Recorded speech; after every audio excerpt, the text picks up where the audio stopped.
시청자 여러분 안녕하십니까. 12월 29일 시사정담 시작하겠습니다. 배종찬 인사이트 K 대표님 나오셨습니다. 시청자 여러분 구독과 좋아요 많이 눌러주시고 적극적인 응원 부탁드리겠습니다. 배 대표님, 예. 김영현 전 국방부 장관에 대한 공소장이 75쪽입니다. 이게 지금 공개가 됐는데 27일 날 공개가 됐지 않습니까? 예. 기소가 되면서 그 내용을 보면 진짜 기절초풍한다고 하죠. 이런 경우를. 윤석열 대통령이 우선 국회에 대해서는 총을 쏘더라도 들어가서 의원들을 끌어내라. 이렇게 지시를 수방사령관한테 했고, 또 곽종근 특전사령관한테는 도끼로 문을 부수고 들어가서 4인 1조로 의원 한 명씩 들고 나와라. 이렇게 지시를 했지 않습니까? 국회에 대해서도. 네.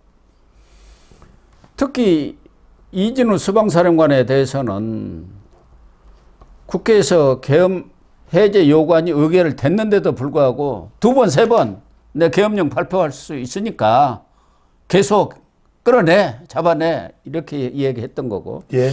두 번째, 체포조 운영. 이 부분에 대해서는 69명을 동원했는데 방첩사, 경찰, 또 군경찰, 국방부 조사본부 이런 사람들도 구성이 됐지 않습니까? 예. 여인영 방첩사령관은 물론이고 조지호 경찰청장한테는 네. 의원들이 비상계엄령 위반했으니까 다 체포해. 국회 못 들어가게 다 잡아. 이렇게 지시를 한 거 아닙니까? 그 이전에 이미 홍장원 국정원 전 1차장이 이 기회에 싹 잡아들여 정리해버려. 그리고 방집사에서 필요하면 인원이고 돈이고 다 지원해. 그리고 대공수사권도 부활시켜 줄 거야. 이런 얘기를 했어요. 그리고 대공수사권 부활 이런 얘기가 나오니까 아니 지금 국회에서 야당이 다수당인데 어떻게 부활시키나. 지금 이 발표를 보면은 국회는 아예 문을 닫아버리고 비상입법기구, 과거 전두환 시절에 국보위 같은 것을 세우려고 했던 모양이요. 그러면 거기서 다 통과시키겠다 그런 생각을 했던 거 아닌가. 그렇게 느껴지지 않습니까? 그렇습니다. 이런 내용들을 보면은 정말 소름이 끼치고 중앙선관위도 마찬가지 아닙니까? 이 중앙선관위 직원들을 체포하기 위해서 요원들 36명, 정부사 요원들 이걸 투입을 했고 거기 서버라든가 이런 것을 반출하려고 했던 거 아닙니까? 그런데 그 체포조들이 갖고 간 거 보면 송곳, 안대, 야구방망이, 케이블 타이, 망치, 포승줄, 망치, 야구방망이 이런 것을 왜 갖고 갔습니까? 송곳 같은 것은 말 안 들으면 그냥 야구방망이를 두드러 패고 그러려고 그랬나요? 이런 거 보면 도대체 윤석열 대통령이라는 분이 법치를 가장 강조했던 분이고 검찰총장까지 지낸 분 아닙니까? 이런 사람은 머릿속에 뭐가 들어있길래 저런 생각을 어떻게 할 수가 있나. 저는 그냥 소름이 끼쳐요. 그러니까요. 그럼 더 이야기해서 뭐 하겠습니까? 말도 안 되고 어처구니 없고 또 지금 내란 혐의까지 몰려있는 그런 상황인 거죠. 여기서. 근데 우리가 이제 성토하는 거야. 일반인들도 다 할 수 있는 거니까 분석하는 차원에서 말씀드리면 이렇게 보자고요. 김영현 전 국방장관의 죄는 아무리 따져도 한이 없다. 이렇게 일단 볼 수가 있는 것이고. 근데 여기서 중요한 것은 정말 이건 성공할 수 없는 비상계엄이죠. 100번을 명분을 내세워봐도 그건 설득력이 전혀 없습니다. 야당이 탄핵을 하고 이런 부분에 대해서 국민들도 공감한다니까요. 하지만 그렇다고 해서 비상계엄을 하는 건 아니다. 두 번째. 근데 지금 김용현 전 장관이 여러분들이 태도를 가만히 보시면 두 가지예요. 일단은 지금 현재 수사의 핵심은 직권남용과 그 다음에 내란 혐의에 들어가는 겁니다. 근데 직권남용에 대해서는 김용현 전 장관의 태도를 보면 이거는 내가 할 수 있는 게 아니다. 대통령이 다 지시를 내렸다. 이렇게 이야기를 해요. 그러니까 대통령이 한 거야 이거예요. 그렇죠. 직권남용 부분에서는 그렇게 이야기하면서 그러면서도 이 사람 특이한 게요. 지금 그래서 불편하게 이제 이 전달할 수 있다고 생각되는 그런 언론사 이런 데는 쏙 빼고 잘 전달해 줄 수 있는 언론사를 통해서 뭐 기자회견을 한다든지 그러니까요. 또는 전달한다든지 이렇게 해서 뭐냐면 내란 혐의는 이렇게 이야기해요. 아, 그거는 내란이 될 수가 없다.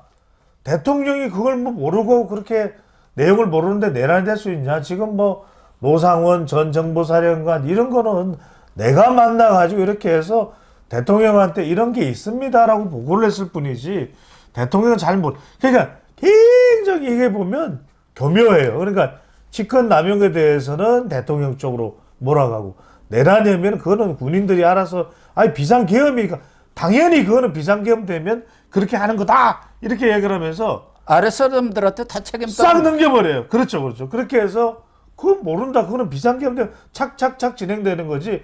그리고 체포조 언제 수갑 채웠냐? 그거 체포조 아니다. 말도 안 되는 이야기고 전혀 내란 혐의가 아니야. 그러니까 느닷없이 언젠가는 국회에서 비상계엄 그런 건 생각하지도 마. 아 이거 말도 안 되는 이야기다. 그러고 막 고함을 지르고 고성을 지르 반면에 지금은 일이 저질러지고 난다서 굉장히 지능적으로 대응을 하고 있어요. 이런 전혀 다른 모습을 우리가 또 확인하고 보게 되는 상황이죠. 윤석열 대통령도 마찬가지죠. 원래 12월 5일 담화를 발표할 때는 당화 때 정권을 넘긴다고 했지 않습니까? 자기 임기 문제를 포함. 그렇죠. 그런데 5일 후에 12 담화 때는 맞서 싸우겠다 해가지고 탁 바뀌면서 그때부터 또 김용현이도 바뀐 거예요. 그 전에 김용현이가 잡혀 들어갈 때는 국민들한테 불안과 불편을 그렇죠. 끼쳐드려서 정말 죽을 죄를 졌습니다 하고 죄송하다고 사과했고 자기 그 죄책감 때문에 구치소에서 자살까지 시도했던 사람 아닙니까? 그런데 윤 대통령이 태도가 바뀌니까 확 바뀌었고 윤 대통령도 12 담화 이후에는 석동윤이라는 사람이 기자 간담회 회견을 2번이나 해갖고 이거 통치행위야. 더군다나 뭐 체포에 체자도 안 나와서 그래갖고 오리발내미는 작전으로 가는 거 아닙니까? 그렇죠. 그리고 이번의 경우도 김용현이는 다고 검찰이 만들어낸 픽션이야. 소설이라는 거죠. 이 소설 얘기 어디서 많이 들어봤잖아요. 이재명이가 주로 써먹는 서법이 소설 아닙니까? 창작물이라고. 검찰의 창작물이야. 자기 뭐 죄 이 부분에 대해서. 이 똑같은 수법들 정말 완전 대가를 고만이에요. 그래서 재판 지연이라든가 뭐 이런 거 쓰는 똑같아요. 수법이 아주 똑같은데. 똑같아요. 그래서 고 박사님 말씀하신 대로 뭐냐면 그럼 5일 담화문과 12일 담화문 사이에 무슨 차이가 있냐면 완전히 이제 내란 쪽으로 기준이 세워진 거죠. 네. 그러니까 딱 하는 이야기가 철저하게 내란은 아니라는 것에 대한 거의 변론문 성격의 12일 담화문이에요. 예. 내용을 보시면 2시간인데 어떻게 내란이 되느냐. 두 번째, 국회에 군이 투입된 것은 질서 유지를 위한 것이었다. 예. 세 번째로는 중국 간첩 이야기를 합니다. 이게 일각에서 이야기는 미국을 좀 의식한 거 아니냐.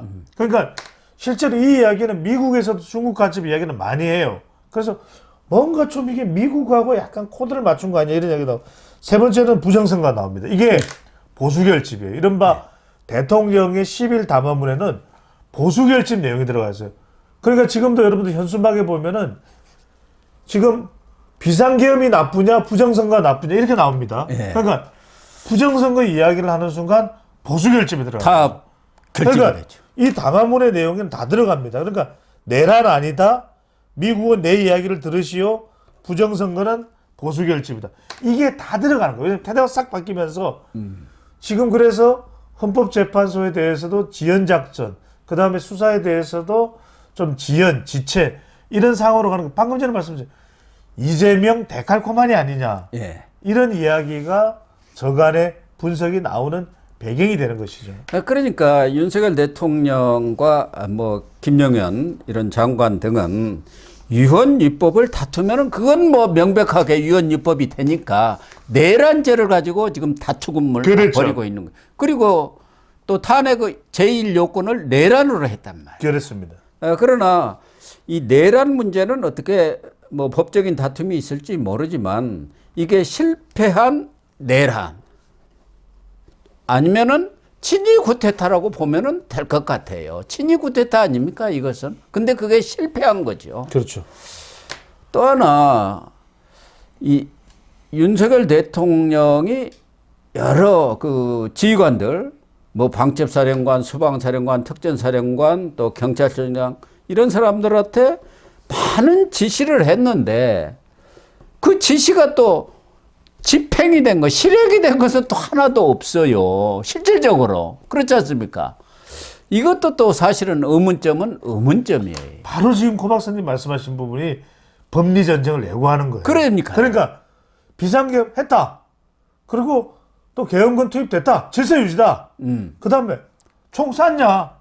총 안 쐈다. 사상자 없잖냐. 그렇죠. 없다. 국회에 대한 경고를 하기 위해서 우리가 수가 채웠냐? 수가 그러니까 이게 미미한 거예요. 그래서 지금 윤석열 대통령 측에는 가장 핵심은 내란 구태타는 말 안 된다. 다른 건 혹시 다퉈볼 수 있을지 몰라도 내란 구태타는 안 된다. 그다음에 지시한 부분은 직권 남용일 수는 있다. 왜냐하면 계엄사령관이 지시해야 되는데 정작 박한수 계엄사령관은 아무것도 몰라요. 그러니까 정작 이 사람은 아무것도 몰라. 그러니까 지금 이 부분에 대해서는 직권 남용은 물어라. 그런데 내란 아니다. 구태타 이건 다 아니다. 이런 지금 그 시종일관 입장을 견질하고 있는 거죠. 예. 그러니까 김용현도 이 중앙선관위 정보사를 동원해서 이 점거를 하고 서버 반출을 이런 부분에 대해서는 유법성을 인정하는데 나머지는 싹 오리발을 내밀고 그렇죠. 있는 거예요. 그래서 과연 지시를 했는데 지휘관들이 그걸 따르지를 안 해서 실행이 된 것은 없단 말이에요. 그런데 지휘관들도 이게 사실은 군이라는 것은 군 통수권자가 대통령 아닙니까? 지시를 하면 따라야 하는데 제가 볼 때는 과거 기무사, 그 기무사 문건 때문에 엄청난 많은 사람들이 불려가서 고생을 하고 그렇죠. 박근혜 때. 기무사령관은 그 당시 극단적인 선택까지 했지 맞습니다. 않습니까? 그걸 기무사화라고 한 거예요. 그렇죠. 그러니까 앞으로 아무리 상관이 명령을 하더라도 합법이 아닌 불법적인 것은 따르면 안 된다는 인식들을 지금 군에서도 퍼져 있는 것이고 그러니까요. 또 지휘관이 설사 지시를 하더라도 현장 지휘관들이 아니 우리 개혁구들이 잘 말을 안 듣습니다. 그렇죠. 안 들어갑니다. 그리고 이게 실행을 할 수가 없었던 것은 그 당시 그렇게 많은 이 시민들이 몰려 나올지를 몰랐던 거 아닙니까? 그럼요. 몰랐던 거예요. 그럼요. 5, 6천 명이 몰려 나와 있는 상황에서 될 수가 없어요. 몇백 명 가지고 가서는 할 수가 없었기 때문에 김용현이도 중과부적이다. 어떻게 해볼 수가 없다. 그러니까 고 박사님 말씀하신 대로 이게 뭐냐면 모바일이에요. 왜냐하면 지금 군인들도 다 모바일이 있단 말이에요. 예. 그러니까 이런 정보들이 가족들에 의해서 다 갑니다. 그러니까 707이 어떤 부대냐면 여러분들 참수부대예요. 예. 이들은 그러니까 부수고 들어갈 때 0.2초예요. 파직하고 들어갑니다. 근데 이번에는 슬로우 모션이에요. 슬로우 모션. 안 들어가. 예. 안 들어가. 그 이유는 뭐냐면 이미 헬기에서 내릴 때부터 이건 아니야. 다 생각한 거예요. 자기들은 무슨 대공작전에 투입되는 줄 그럼요. 알았는데 국회에다 딱 때려놓고 국회 점령을 말이 하니까 안 이게 되죠. 뭐야? 말이 안 되죠. 그리고 시민들이 이 반란군이다 그럼요. 이렇게 하니까 다 안 들어간 거예요. 어림도 그렇기 없죠. 때문에 뭐 2시간 얘기 이런 것은 실패한 쿠데타, 실패한 내란이라고 봐야죠. 예. 그럴 때 이제 그렇게 이제 묘사되는 부분에 대해서 윤 대통령 측은 절대 아니다 이렇게 얘기를 하고 있는 거예요. 네. 아니라고 하고 예. 있는데 예. 어쨌든 이 내용들이 검찰이 뭐 일부러 저 픽션이라고 김영은이가 이야기한 대로 그렇게 할 리는 없지 않습니까? 그렇죠. 그리고 우리나라의 최고 엘리트 그 군 지휘관들의 증언이나 조지호 경찰청장의 증언이나 그 내용들을 보면 거의 일관돼요. 네. 대통령이 직접 지시를 하고 또 이런 부분에 대해서 거짓말을 그 사람들이 할 이유는 없지 않습니까? 대통령의 지시사항을 일부러 만들어내서 그렇죠. 할 이유는 없기 없죠. 때문에 검찰의 이러한 내용들을 보면은 정말 윤석열 대통령이 이 완전히 국회도 없애버리고 그래갖고 비상 입법회의, 입법기구 이런 것을 만들어서 국회를 대체하려고 했고 선관위도 완전히 점령해갖고 서버 가져다가 해서 선관위원들 붙들어다가 아마 고문까지 하려고 한 것 아니었겠습니까? 이 장비들을 보면은. 이런 거 보면은 윤석열 대통령하고 과거 군사 정권하고 무슨 차이가 있느냐. 이런 비난을 들어도 저는 싸다고 봐요. 그렇죠. 가능하지도 않은 일을 시도한 거죠. 그러니까 아예, 이렇게 무모한 아예. 일을 시도를 한 거예요. 그러니까요. 가능하지가 않은 거죠. 그러면서도 지금 공수처 수사라든가 이런 쪽은 지금 계속 회피하고 있는 것 아니겠습니까? 그렇죠. 예. 어쨌든 뭐 현재 탄핵 심판이 27일부터 본격적으로 시작됐습니다. 시작이 네. 됐으니까 여기서 이런 문제들이 다 검토될 거죠. 다 네. 걸러지고 그렇죠. 결과가 나올 것 같은데 문제는 헌법재판관 임명이 안 돼갖고 6명뿐 아닙니까? 예, 예. 그 6명 중에 한 명만 반대해도 기각이 돼갖고 기각이에요. 대통령이 다시 복귀해요. 복귀하는 예. 현실화되는 그런 가능성도 없지가 않다니까요.